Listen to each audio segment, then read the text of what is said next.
Imagine standing in a sterile hospital room. The lights are bright, the smell of antiseptic is in the air, and you are surrounded by medical professionals and social workers. You expect science. You expect logic. You expect reality.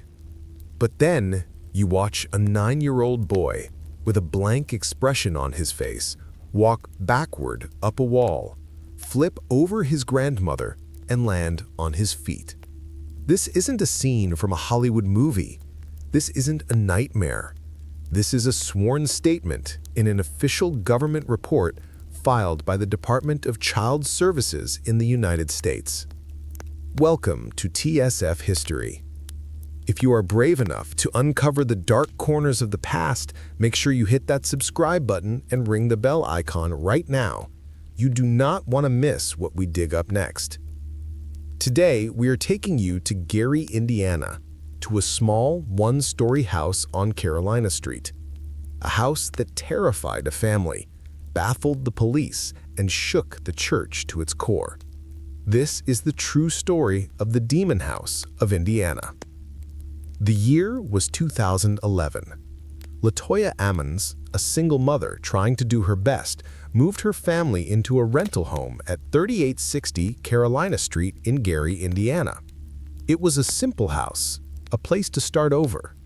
She moved in with her 3 children, aged 7, 9, and 12, and her mother, Rosa Campbell. For the first few weeks, everything seemed normal. It was just a house. But as winter approached, the atmosphere began to shift. It started with the flies. It was November. In Indiana, November is cold. The frost kills insects. Yet LaToya and Rosa noticed swarms of large black blowflies congregating on the screened-in back porch. They attacked the swarm. They killed them by the hundreds. But every time they cleared the porch, the flies returned within hours. They were heavy, unnatural, and relentless.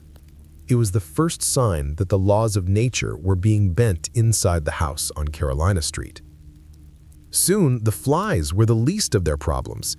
Late at night, after the children were tucked into bed, the sound of heavy footsteps began to echo from the basement stairs. Keep in mind, the door to the basement was locked. It was a creaking, deliberate sound, like boots on wood, climbing up from the dark. But every time LaToya unlocked the door and checked, the basement was empty, concrete and dust, nothing more. But the feeling of being watched grew so intense that the family started sleeping in the living room together, huddled for safety. Then the activity turned physical. One night, Rosa Campbell woke up to the sound of her daughter screaming. She rushed into the room to find LaToya's 12-year-old daughter levitating above her bed. The girl was unconscious, her body suspended in the air, rigid and stiff. The family prayed, screaming in terror, until the girl slowly descended back onto the mattress. When she woke up, she had no memory of it. She didn't know why her mother and grandmother were crying.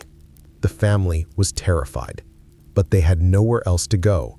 They were trapped in a lease, trapped by finances, and trapped by a force they couldn't understand. They tried to get help. They contacted their physician, Dr. Jeffrey Onyukwu. They thought maybe there was a medical explanation. Maybe the children were hallucinating. Maybe it was carbon monoxide. But the doctor found them to be physically healthy, though the boys spoke in strange, deep voices that did not belong to children. During a visit to the doctor's office, the medical staff witnessed the youngest boy get thrown into a wall by an invisible force. He didn't trip, he didn't stumble, he was launched. The medical staff were so disturbed that they called the police and the Department of Child Services, or DCS. This is where the story separates itself from urban legends and campfire tales. Usually, ghost stories rely on the word of a single terrified witness, but in the case of the Ammons family, the witnesses were government officials, police officers, and nurses. Valerie Washington, a DCS case manager, was assigned to investigate the family for possible child abuse. She walked into the situation as a skeptic. She walked out a believer.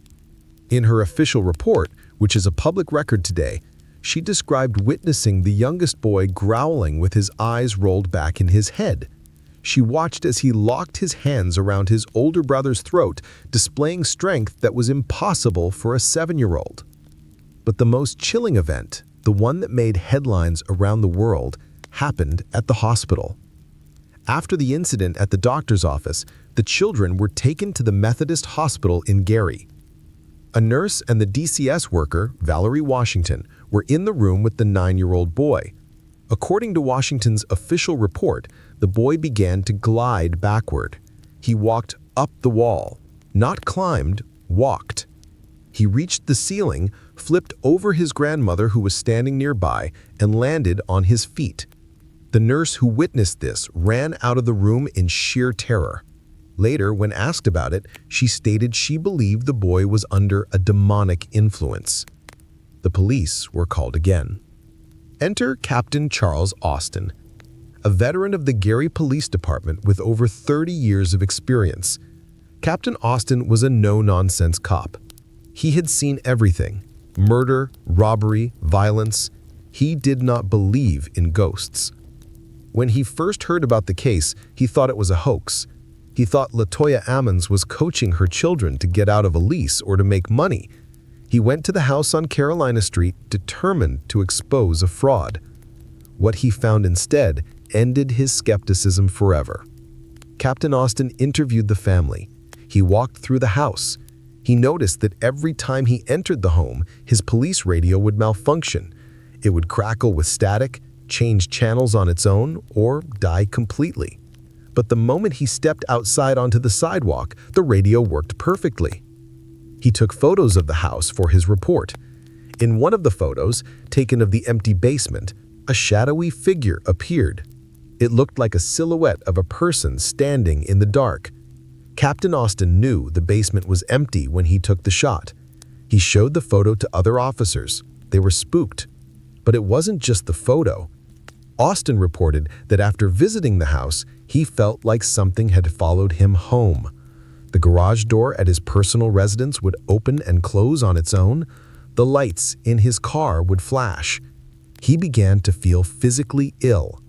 The veteran captain, a man of the law, went on record stating that he believed the house was a portal to hell. The official police report for this case is filled with details that defy explanation. Officers reported seeing a strange, oil-like substance dripping from the blinds in the living room. When they wiped it away, it would return minutes later. They couldn't find a source. It wasn't coming from the ceiling. It was just manifesting.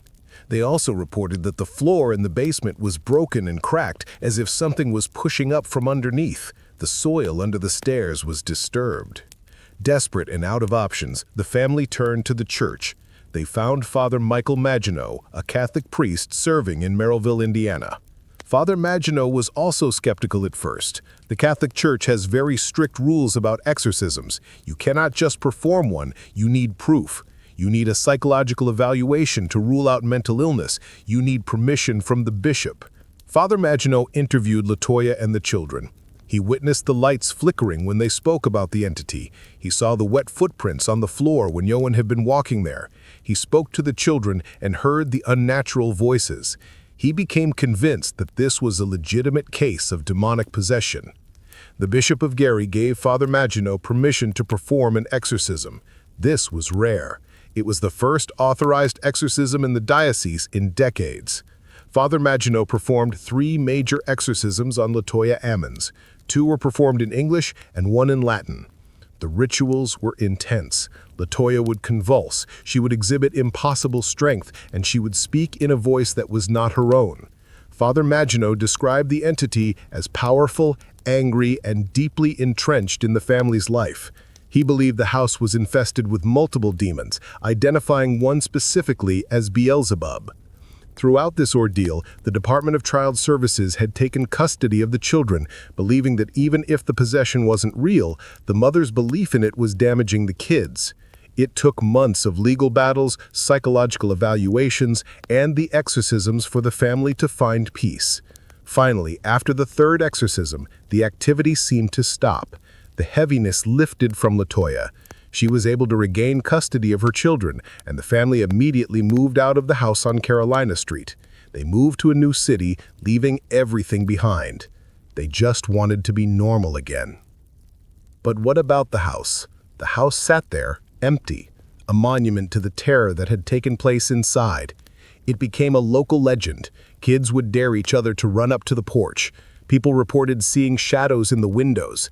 In 2014, paranormal investigator and television host Zach Bagans bought the house. He wanted to document the activity. He wanted to see for himself if the stories were true. He brought in cameras, audio equipment, and experts. What they experienced during their investigation was so intense that Bagans claimed he suffered permanent physical damage to his eyes due to the dark energy in the house. Bagans eventually decided that the house was too dangerous to exist. He believed that the evil inside was not just in the walls, but in the earth itself. In January 2016, Zach Bagans had the house demolished.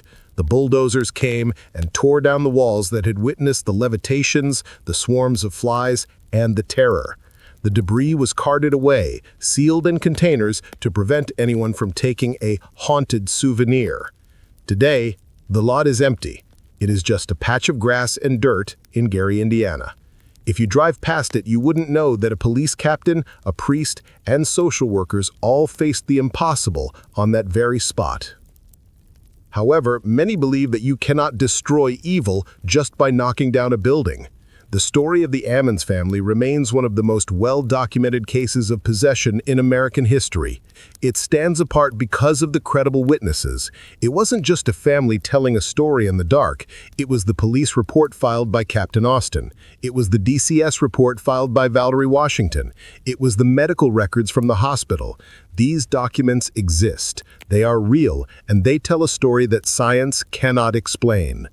Some say the demons were attached to LaToya. Some say they were attached to the land, but the chilling question remains.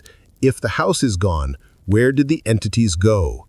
Did they go back to hell, or are they waiting in the soil for the next house to be built, for the next family to move in? The Demon House of Indiana serves as a terrifying reminder that there are things in this world that we do not understand. Boundaries between our world and the next that are thinner than we think. We rely on the police to protect us from criminals. We rely on doctors to cure our sickness. But who protects us when the intruder isn't human? Who cures us when the sickness is spiritual? Thank you for watching this episode of TSF History. We strive to bring you the most gripping, factual, and shocking stories from the pages of history. If this story sent a chill down your spine, please hit the like button. It really helps the channel grow.